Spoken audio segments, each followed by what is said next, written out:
Well, now I want to welcome you all to our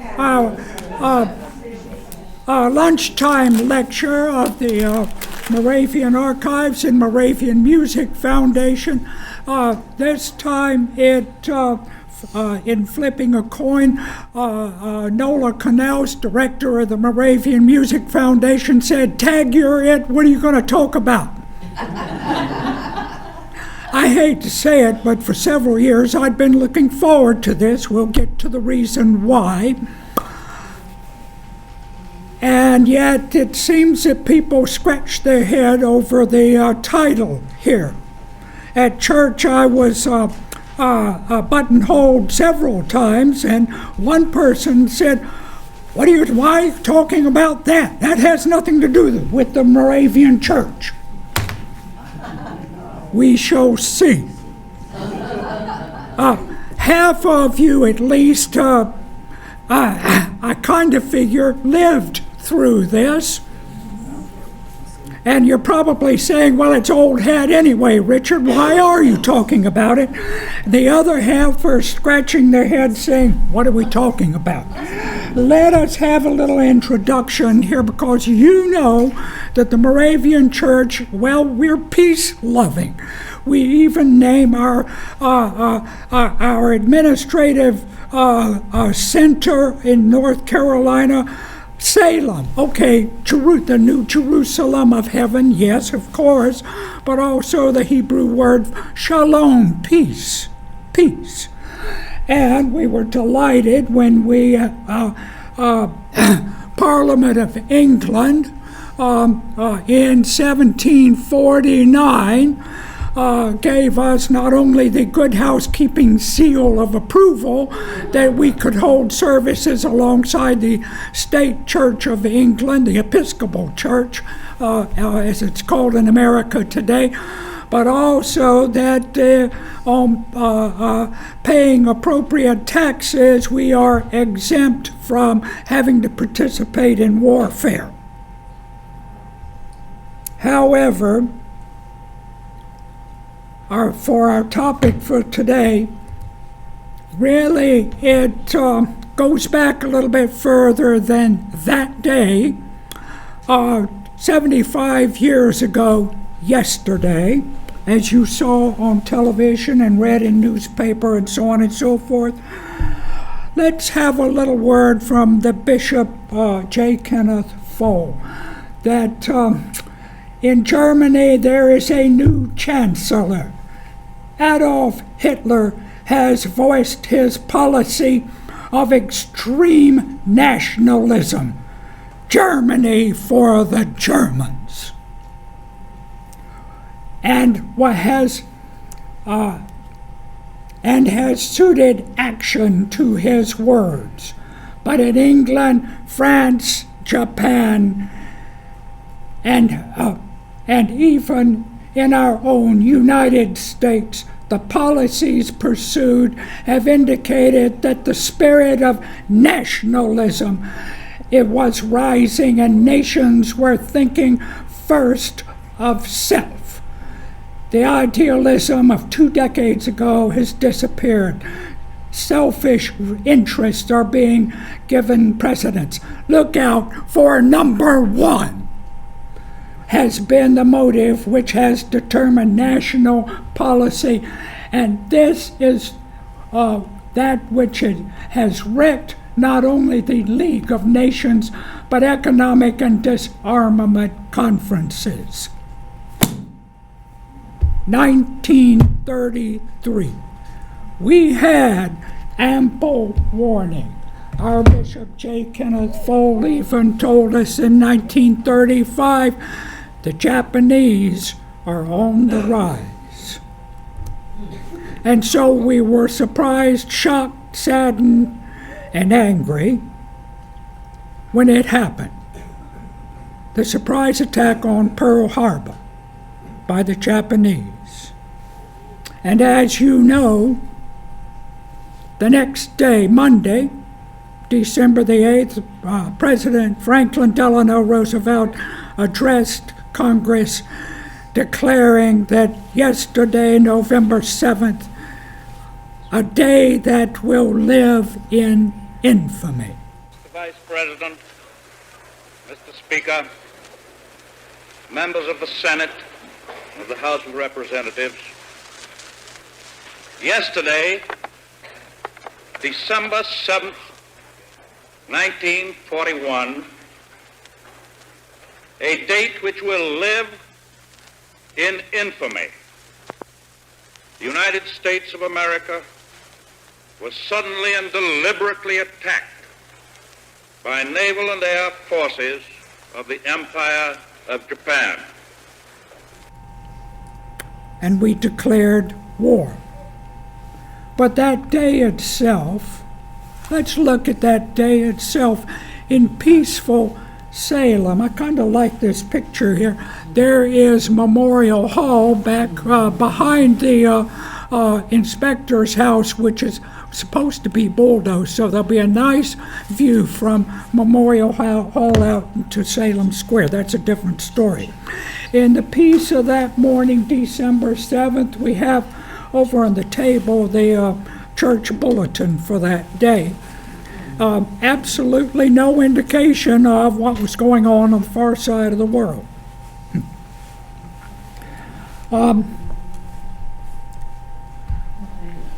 We had our two of our ministers I'll be quoting from. One is our historian, Douglas Littell Wright, minister of Trinity Moravian Church, and the other one, R. Gordon Spaugh, our minister of the Home Moravian Church in Salem, and both are going to be telling us what it was like that day. From the Home Church Diary, for Sunday, December the 2nd, today will be long remembered in the history of the world. When Workers' Love Feast was concluded and we came from the service about 4 o'clock, we were greeted with the news that had come over the radio that Japan had attacked Pearl Harbor. All during the day and night, news commentators continued to announce the news as it was released by our government. That was Sunday, January the 2nd, from Home Moravian Church. Our historian, minister at Trinity, Douglas Wright, put it this way very succinctly, that December the 7th, 418 in Sunday school, Bible Sunday, the church full. Japan attacks Hawaii. Now what? And then he proceeds to the workers' service and other church services. He didn't do very much, but the next several days, let's see what goes on here. On December the 9th, blackouts, and December 8th, let's see, it's minutes concerning this windy and cool. December the 8th, President speaks by radio. And then our historian minister goes on visitations to the Willards and the Civic Music Concert. December 9th, blackouts in big cities. Americans began dinner with auxiliary. Blackout in the big cities. Let's see. Tuesday, December the 9th, where we have our days mixed up already. Douglas Wright said it was the 8th, but Tuesday the 9th says Gordon Spaugh that the President of the United States addressed the nation by radio this evening, emphasizing the need of national confidence in this hour of crisis as we proceed into World War II. I had to toss this picture in of Douglas Wrights. He is in the Archives house in the early 1950s, and look at that nice air conditioning with the windows wide open. Oh, goodness gracious. For the memorabilia of that year, 1941, our Bishop J. Kenneth Fole sums it up. The lights are going out all over Europe tonight, said Sir Edward Grey at the outbreak of the First World War in 1914.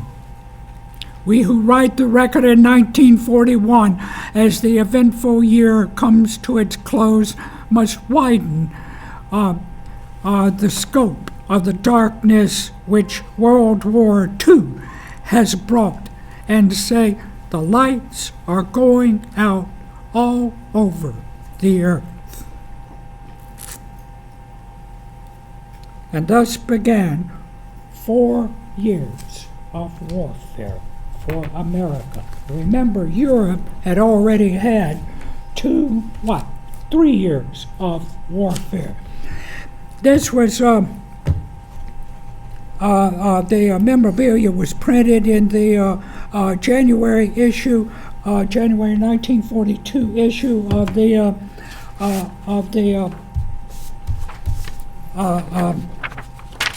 Wachovia Moravian, and our historian minister Douglas Wrights reported also in that January of 1942 issue that on December 3rd, even before Pearl Harbor, a convoy of 15,000 soldiers passed by the church en route to the north. This is probably the largest body of troops passing through the city since Cornwallis's army marched through from Bethania to Friedland in 1781. Douglas Wrights also admits that, we had our first blackout on December 9th, but the first blackout was successful except for a light left burning on the 3rd floor of the Sunday school building at Trinity. Oh, here come the bombers. Now, this was a terrifying time. People were frightened of their, shall we say, shadows. You're at war. You have no idea who's going to be shooting at you, this, that, and the other. Nationally, you know of roundup of those of Japanese heritage, especially in California, and their internment for the duration of the war. An impingement, a serious encroachment on the freedom, the liberty that America shines forth like the Statue of Liberty to those who have found harbor, shelter, a new life in America. It was so terrifying. Where was the Rose Bowl played that January 1st, 1942? Come on, somebody. North Carolina, Duke University. Aha! Duke lost the game to Oregon State. Too bad. Almost immediately, of course, our Moravians, despite the old heritage of not participating in warfare, that had dropped almost a century earlier with the Civil War, especially, and then, of course, World War I. So it was no problem that Moravians rushed off to sign up or were drafted into World War II. And yes, we had casualties. Dear Brother Amon, nice. Yes, did I pronounce it right? Yep. I'll never understand Americanese when it comes to pronouncing German. Brother Ehrman, please. Brother Amon, a member of Greensboro, of the Greensboro Moravian Church, First Church Greensboro, was our first known casualty of World War II. His airplane crashed on training in Ohio. He had not yet gotten into actual battle, and yet he was our first Moravian casualty of World War II. Now this, his writing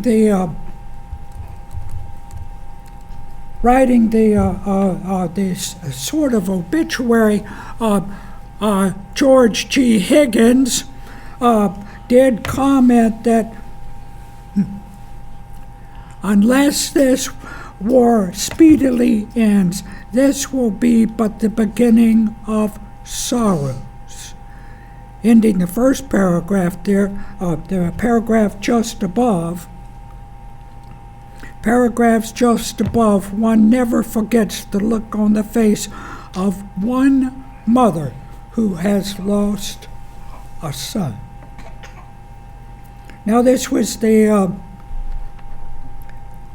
July 1942 issue of the Wachovia Moravian. 1 month earlier, the war had turned in the Pacific with the Battle of Midway. America halted Japan's expansion and gave mortal wound to its navy. And as you know, we progressed further to, well, one of the benefits of the World War, being involved in World War II, there was a benefit, believe it or not. Newsletters of the churches were born. And this one is remarkably, it's a really real newspaper, kind of newspaper. New Philadelphia Moravian Church observing VE Day. Let's see, VE Day in front of it says in front of the courthouse, but I think that's City Hall. I'm not sure. I'll have to take a look at City Hall. But celebrating VE Day, May of 1945. But during the war, the churches kept those in service, men and women, apprised of what is going on at home. News of what is happening in the church. I have over on the table couple of examples from New Philadelphia. They are beautifully printed. You have to say this is no mimeograph machine. How were they done? Well, for 30-odd years or more,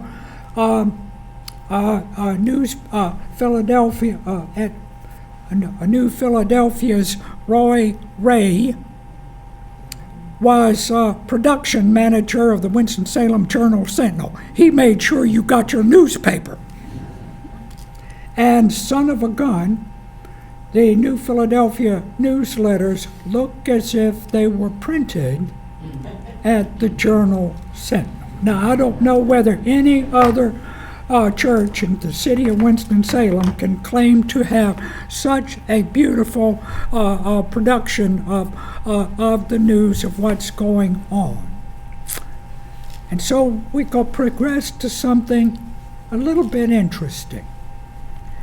It says, you can read it, Forsyth County War Records Committee would like, Douglas writes as chairman, he requests that you tell them everything that's going on with you in the war. And here's Jack Alexander's notation for it. This is a remarkable document of saying where he lived. What combat service, who you're related to, what work did you do in the, your church you belong to, work you did, whether you're white or colored, and special notations, what have you been up to? That isn't the only one that we are about to see. Now, starting with A and going to Z, there's something like about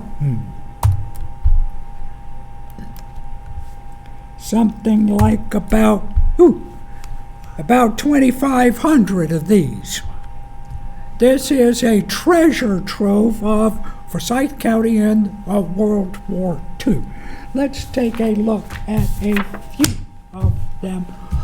I had so much fun chortling and reading this stuff. Oh, first of all, let's shrink this down just a little bit so we can get some of it on the screen. Let's go up to the top and go through your date of birth. There are a lot of 1944s. Everybody looked at it and said, oh, I got to put today's date in it. No, not there. Your rank, serial number, you don't care about that. Whether you're for it, well, we'll take care of that. We can hide it. And then the date that you filled it out, that's when you say 1944. Come on, folks.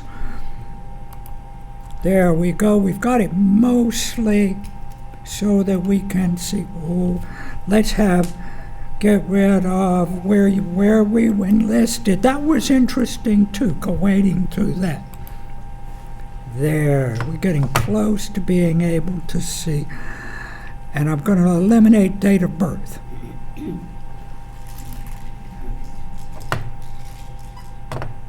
And let's see what churches. We got lots of good churches. We'll keep the churches.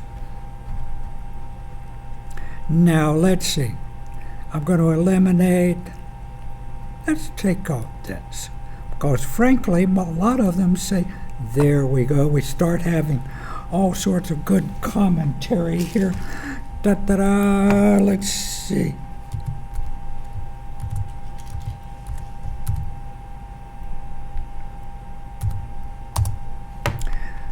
Well, Jane, we better check out on your husband's family. My goodness, there he is, the little cherub, curly-haired guy. Oh, and Howard Gray right up above him. Oh, let's see.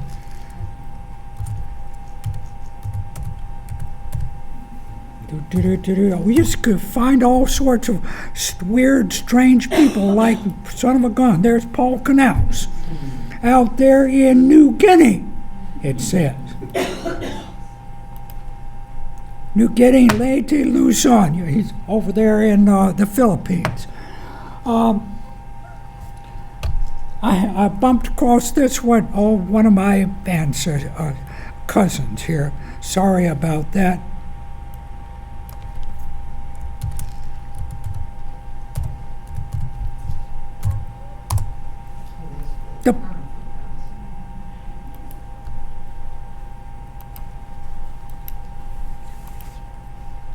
There we go. Thomas Hauser, some people say. Thomas Hauser, well, you can see he didn't do very much in the warfare. No engagements, no wounds, no medals, but was decorated with flowers in Paris by the Mademoiselles on September 1st, 1944. Just delivered a lot of letters and written a lot of money orders, etc. That's all.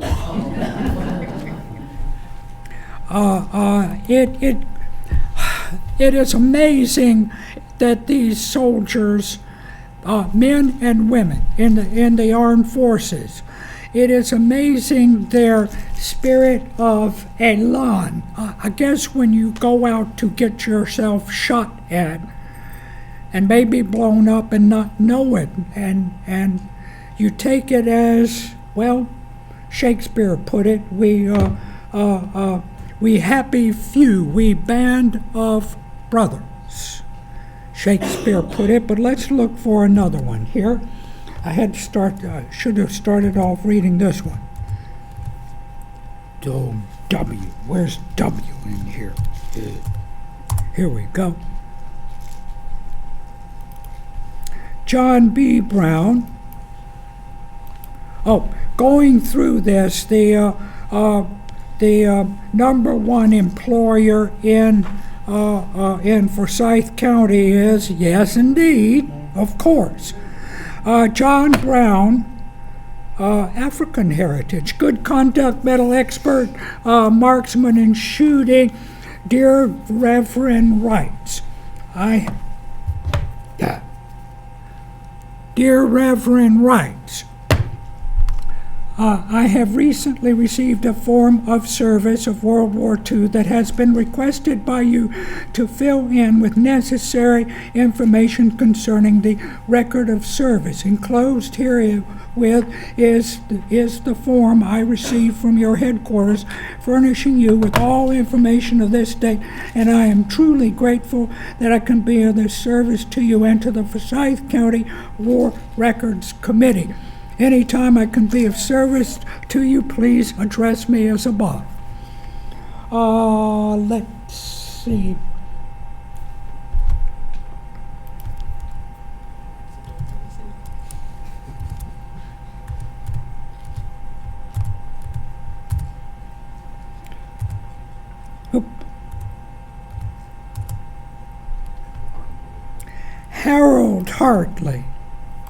Harold Hartley. For the past 9 months, Harold Hartley has been a member of the has been in India China Wing. Air Transport Command is a member of the headquarters that administers all traffic to China over the hump. How many of you know what the hump is? Still, yep. We'll find out. Of the Himalayas, of course. Then we moved by truck over the old Burma Road before the Japanese cut it off.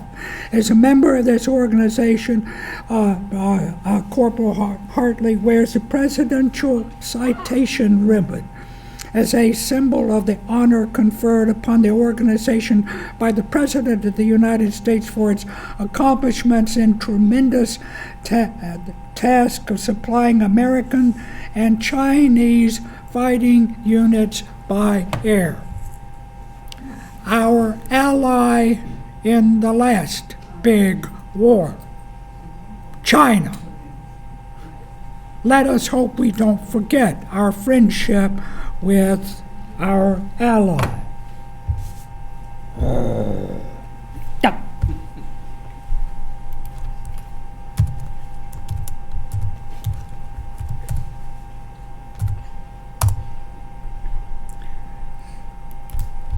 Now I get to look out of my window at this building over at Brother Frank Jones.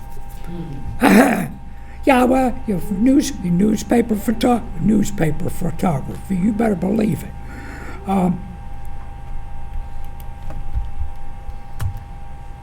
Worked in Navy as picture cameraman on training film, secret film operation film, scientific research, and color motion picture photography for military and civilian uses. And many of you have enjoyed the picture shows that Frank Jones did of Bishop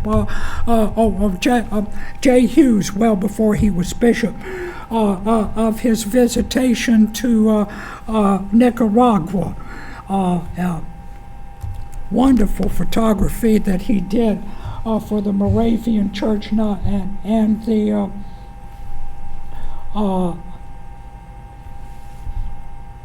Moravian Church after the war. Let's see. Oh, dear.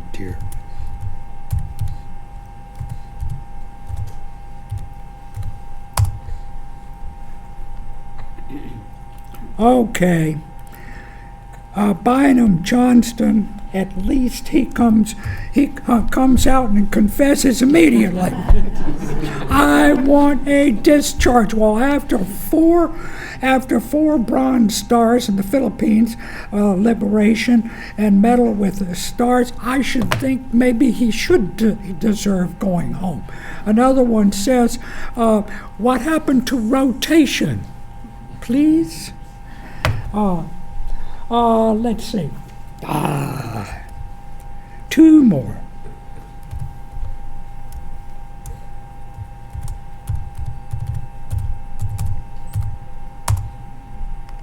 James Sherrill, well, he has been on the front line. I can tell you, he really has. Struggling with the Battle of Boca Chica, Florida, mosquitoes.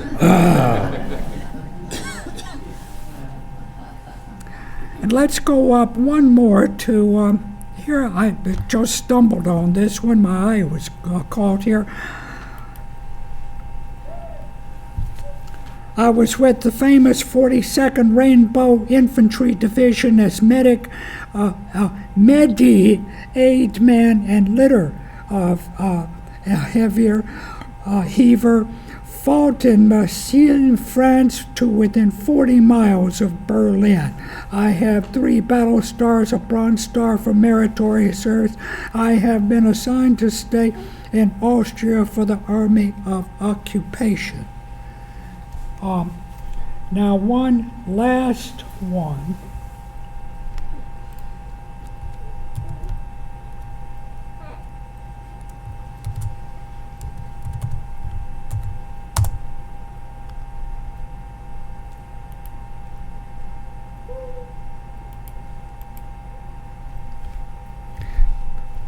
Hardin Batts ran a grocery store on the south side. Participated in 5 different battles as cannoneer. Tells of his address, the 7th Army is slated for occupation, so looks like we'll be over here quite a while. No decorations, knit wounds, just a field artillery soldier who tried to put them where the dough feet called for the HE, high explosive. If you could see Germany, you would know they got all they asked for, and a lot the German people didn't ask for. If you want something demolished, just call on the 773 boys. This is I'll invite you all on occasion to come into the archive to on our archive guest queue to take a look at the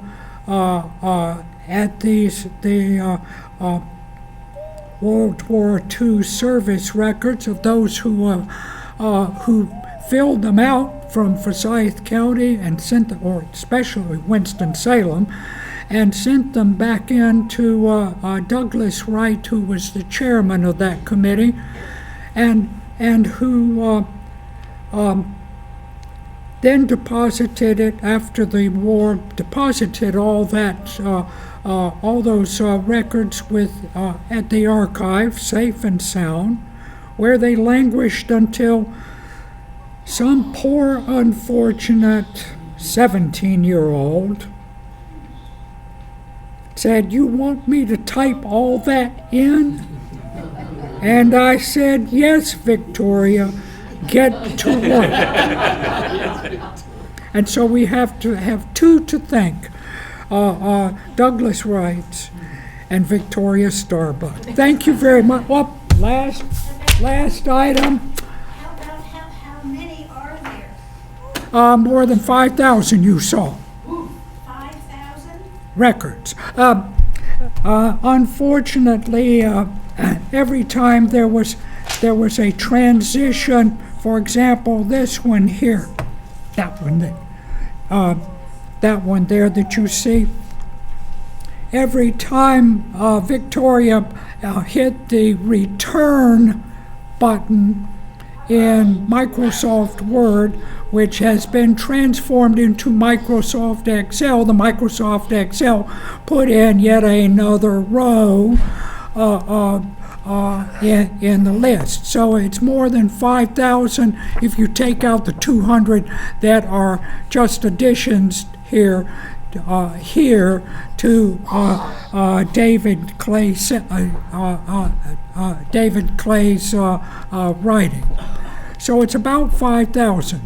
That's a goodly number of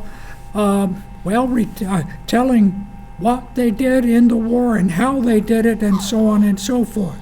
Unfortunately and sadly, those who lost their lives, of course, had no opportunity to fill in a war service record. These were sent out, the records were sent out quite evidently in 1944, about the time, maybe shortly after D-Day, so that we do have a lot of commentary, but also a lot of, censorship. And one or two of them have the little comments, their portions of them are cut out. You might say censored. I want to thank you all and remind you that for the second Thursday of January 12th, in the new year, Nola Reed Canals flipped the coin and said, "It's my turn this time. Moravian Music Elsewhere, Part 1. So there will be more along with that. I want to thank you all for your attendance. Usually we don't have this many people coming out on a dreary December day. Everybody's at the mall shopping.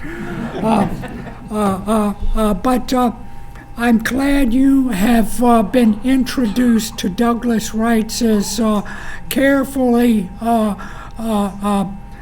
archiving the World War II service records here at Moravian Archives. Thank you very much.